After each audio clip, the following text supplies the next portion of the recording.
ధర్మతత్వాన్ని బోధించడానికి శ్రీరాముడు, జీవిత సత్యాన్ని బోధించడానికి శ్రీకృష్ణుడు, ఆత్మతత్వాన్ని బోధించడానికి ఆ పరమశివుడు, ధైర్యాన్ని ఇవ్వడానికి ఆంజనేయుడు, కార్యసిద్ధికి ఆ వినాయకుడు, సంపదకి లక్ష్మి, విద్యకి సరస్వతి, సకల దేవతల శక్తి స్వరూపాన్ని ఇవ్వడానికి సాక్షాత్తు అమ్మవారు.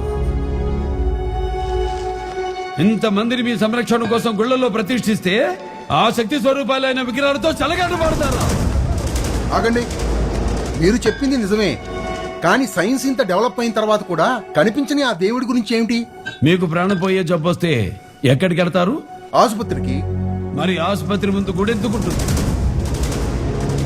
దేవుడా, నేను ఒక ప్రాణాన్ని కాపాడబోతున్నాను, నాకు అండగా ఉండు అని దండం పెట్టుకుని మీకు వైద్యం చేస్తారు. ఎందుకు?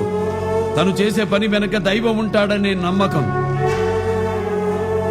నువ్వు చెప్పిన విజ్ఞానాన్ని నమ్మే సైంటిస్టులు సైతం శ్రీహరికోట నుంచి ప్రయోగించే రాకెట్ పత్రాలని మొదట దేవుడి పాదాల ముందు పెట్టి పూజిస్తారు. ఎందుకు?